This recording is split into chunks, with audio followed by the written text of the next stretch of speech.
Back in 2008, Yamaha came up with the FZ16. Based on the FZ1 styling, this was the first Indian motorcycle with true Street Fighter looks. I, however, remember it for one thing.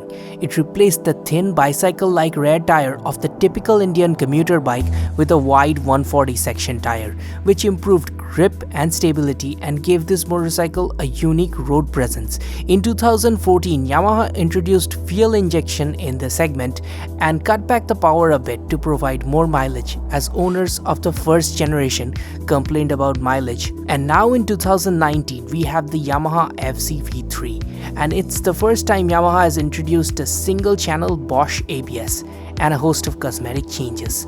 Let's go over the specs. The 149cc single-cylinder air-cooled engine with 2 valves per cylinder is providing 13.2 bhp of power at 8,000 rpm and 12.8 Newton meters of torque at 6,000 rpm. However, this is not the segment-leading numbers, as both the Apache and Hornet provide better specs. There is a 282mm disc up front with a single channel ABS, but the smaller rear disc doesn't get ABS. However, on the R15 as well as the FZ25, they're providing dual channel ABS. There is still conventional telescopic forks up front, but the motorcycle gets styling cues from the FZ25 and ends up looking like a much bigger bike. There are 2 versions, the FZS being just Rs 2,000 dearer and gets chrome bit on the tank fairing and a little bit of bikini fairing near the leg protectors. The motorcycle looks good on road and the specs look respectful enough, but the proof of the pudding is in the eating, so let's ride this motorcycle and see how it feels.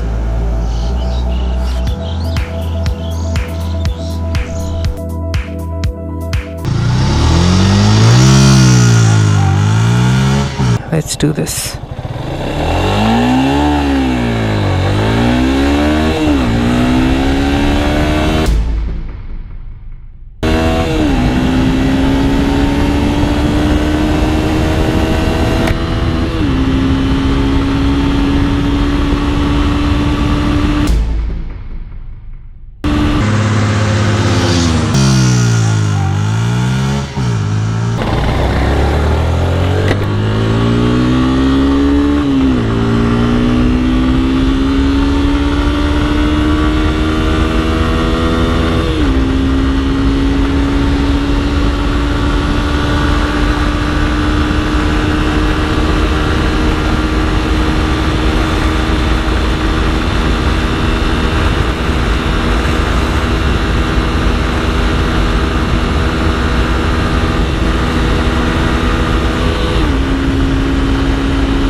Did a little bit of fishtail, not ABS lock-in, that is something else. This is more like because of downshifting and not a slipper clutch, it back torqued a little bit, pretty much manageable.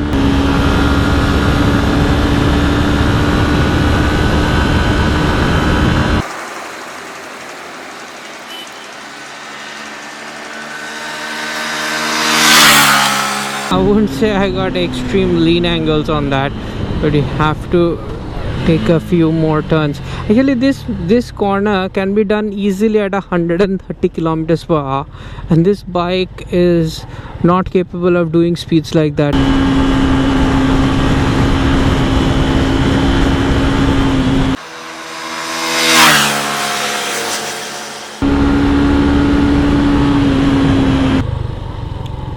But very easy bike to U-turn with, that much I'll give it. So remember, this is a commuter bike, so it's not like we're looking for absolute class or anything. The verdict is very clear here. The motorcycle performed way above my expectation in corners, and it can corner even at its top speed because the chassis and the tires, everything is working way better, and the engine is what's holding this down.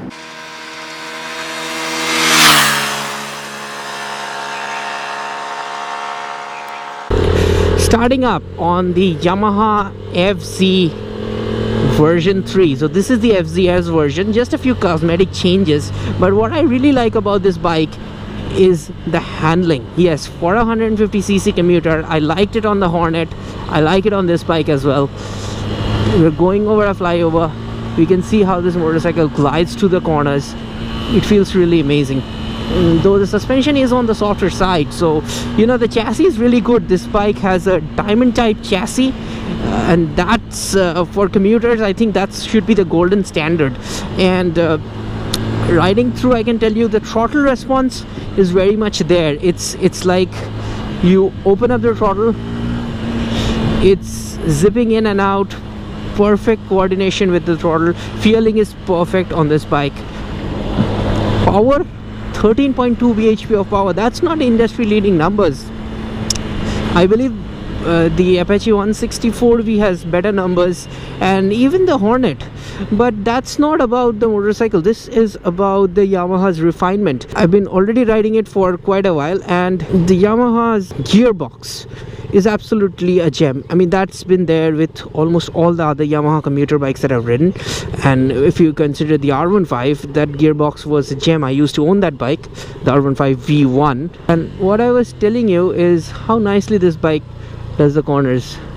As you can see, very nicely flowing through the lines, even with the softer suspension. I mean, I've ridden it over some bad patches of road, it gobbles up all the bumps.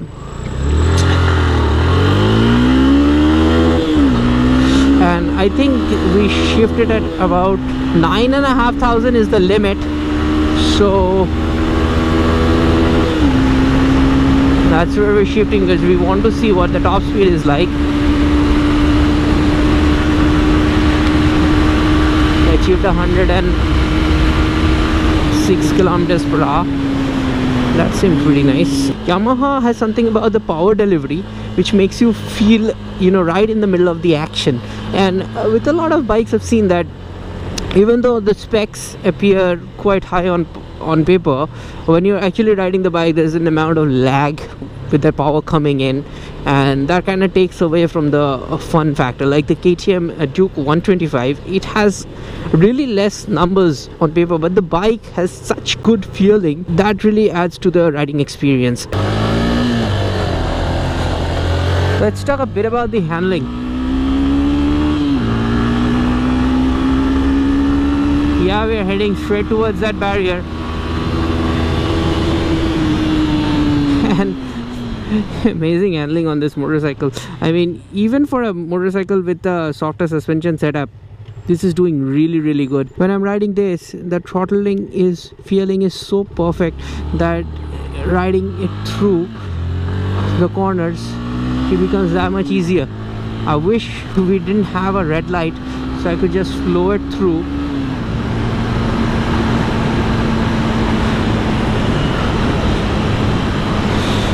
Pretty good on the corners.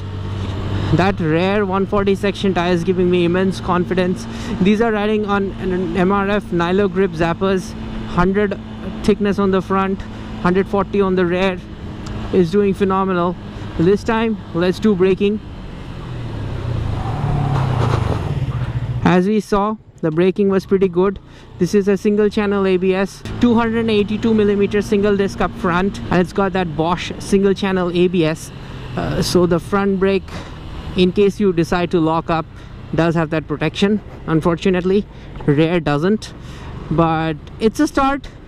You know, Yamaha has been very reluctant to push with the ABS reforms, and finally when the law has changed, they have reluctantly put in a single channel ABS system. But at least for the FZ25 and the Yamaha R15 V3, they've gone with the dual channel ABS. I believe that is also from Bosch, so that's a good measure. So if you have ridden a commuter bike maybe 6, 7, 8 years ago and you're riding one today, it's not like you're gonna feel a world of power difference, because in the 150 segment you can only increase the power to a certain amount before compromising on mileage, which most of these manufacturers don't want to do, especially with the rising fuel prices. The commuter segment motorcycles have to be fuel efficient. What has improved over the previous few years is how refined the bike feels, gearbox, and obviously the biggest thing in the house are the brakes, because previously commuter bikes used to have really bad brakes. Rear brake was always a drum, and now they have come up with this rear disc brake option. And in the FZ right now, it's not even an optional thing, it is standard. Criticized the Apache a lot because the base variant has a 110 wide tire, and I wasn't going for that, because you see, when you're making a motorcycle base variant tire that thin, a lot of people who think that will give them a little bit more mileage will eventually fall for that bike, and they'll end up buying a product which I seriously think hampers the safety, because the base variant has the same power as the top spec variants. Good stop by Yamaha not to compromise on safety and give all these optional things. Everything is standard. The ABS is standard. The 140 rear wide tire, they have been doing it since 2008, so no need to change it up right now. So I've been riding the FZ version 3 since morning, did about 15 kilometers on it so far. Despite the softer front suspension setup, the diamond type chassis is giving this motorcycle great cornering stability, so I enjoyed that a lot. Like I said, as the speed breakers are not gonna slow this bike down. Very nice softer suspension setup, soaks up all the bumps. I wish they gave a little bit of preload adjustment to the rear. I know I'm asking for a lot, but see how this bike is cornering. I mean, I thought maybe this bike having so little power, I might complain a little bit about how the power is hollow and all of that, and instead I am just finding myself enjoying the motorcycle, not complaining so much, just feeling that how nicely I can flick this one through.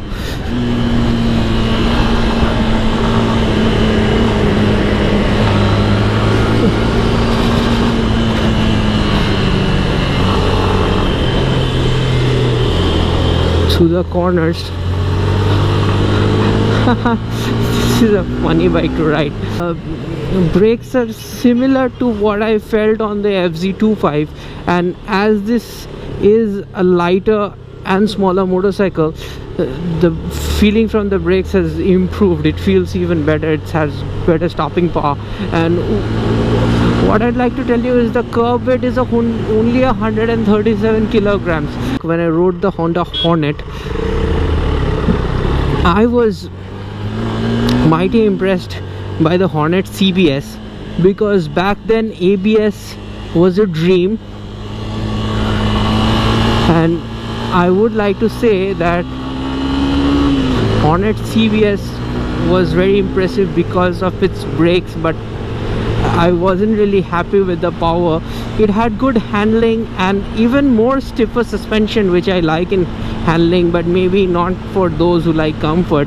This one I feel has struck a really good balance. Yeah, I think it is still a little bit softer, but it's still a good balance of everything combined.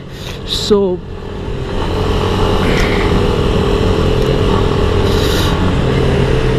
I think this is replacing my favorite commuter. It has been the Honda Hornet. Right now they do have a single channel ABS, and brakes on the Hornet are amazing. I think as good as this one, but as that bike is not this fun to ride because of the power delivery, it has that hollowness.